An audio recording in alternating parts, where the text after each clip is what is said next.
तो आज हम डिस्कस करने वाले हैं कि गोल्ड आने वाले वीकेंड में कहाँ मूव कर सकता है ना, किधर जा सकता है, ओवरऑल क्या जियोपॉलिटिकल टेंशन चल रही है मार्केट में जिसके कारण गोल्ड पे क्या इम्पैक्ट पड़ सकता है उसका। तो let's come to the chart. ठीक है, तो यू कैन सी जो गोल्ड है वो,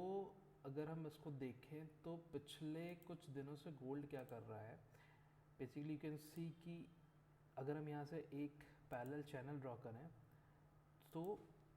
इसने मल्टीपल टाइम क्या किया है, और यू कैन से कि 3 से 4 बार। एक इसने पहले ये क्रैश के बाद ये लो मारा, देन उसके बाद इसने अपने लो को शिफ्ट किया, अगेन इसने अपने लो को शिफ्ट किया ऊपर की तरफ, यू कैन सी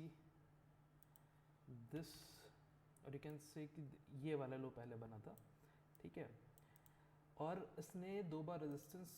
एक जोन थी, अगर मैं इस जोन को मार्क करूं तो इसने इस जोन से रेजिस्टेंस लेके फर्स्ट टाइम जब इसने पुल बैक लिया, इसको टेस्ट करके गिरा, देन एक हायर लो बनाया, देन अगेन एक हायर लो बनाया, और यहाँ से लो को अपने ऊपर की तरफ शिफ्ट किया। नेक्स्ट टाइम क्या हुआ मार्केट में कि थोड़ा सा जियोपॉलिटिकल टेंशन ओवरऑल चली रही थी कि ईरान पे यूएस और इजराइल अटैक करने वाला है। तो उसके बाद क्या हुआ, यहाँ पे इसने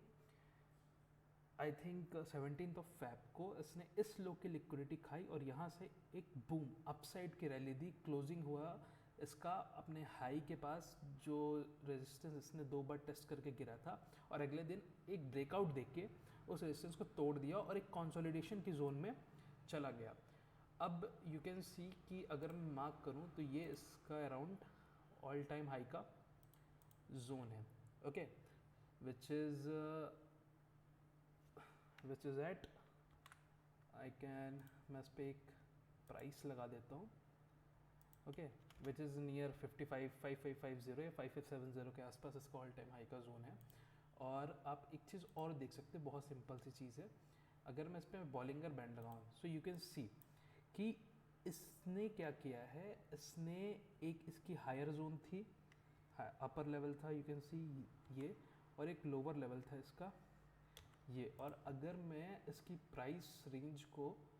सिंपली यहाँ से अगर मार्क करूँ तो इसका प्राइस रेंज था ओवरऑल 2.4% का, और इस 2.4% की रेंज में इस बॉलिंगर बैंड ने स्क्वीज किया है, और right now it is expanding. Also world में जियोपॉलिटिकल टेंशंस चल रही हैं, लाइक ईरान के ऊपर इजराइल ने और यूएस ने मिलकर अटैक कर दिया है, जिसके कारण और अनसर्टेनिटी बढ़ती जा रही है, और जब जब ऐसी अनसर्टेनिटी बढ़ती हैं तो पैसा जो होता है वो सेफ हेवन की तरफ जाता है, लाइक गोल्ड एंड सिल्वर। तो इन सब चीज़ों के कारण भी इसका इफेक्ट पड़ रहा है, बट ऑलरेडी मार्केट के स्ट्रक्चर ने ये प्रेडिक्ट कर दिया था कि गोल्ड अगेन अपने ऑल टाइम हाई की तरफ जाने वाला है। Okay, so you can see कि ये इसने कंसोलिडेट किया, और राइट नाउ लास्ट फ्राइडे के दिन इसने इसका ब्रेकआउट दे दिया। अब मोस्ट प्रोबेबली क्या होगा, थ्योरी ये कहती है कि अगर इसने इस जोन पे स्क्वीज किया है तो इसका डबल, मतलब अगर 2.5% है तो अराउंड यहाँ से 5% के आसपास इसको अपसाइड की तरफ मूव करना चाहिए। Means we can see the upside targets of 5514, और we can see all time high in the upcoming week, because geopolitical tensions भी बढ़ती ही जा रही हैं। जैसे ईरान के सुप्रीम लीडर खमाइनी को इजराइल ने एलिमिनेट कर दिया, तो उसके कारण और भी वॉर की टेंशंस बढ़ती जा रही हैं, तो इसके कारण भी ये भी अफेक्ट कर रहा है ओवरऑल। बट चार्ट ऑलरेडी इस चीज़ को प्रेडिक्ट कर चुका है कि मार्केट अगेन अपने ऑल टाइम हाई की तरफ क्या कर रहा है, ऑल टाइम हाई की तरफ ये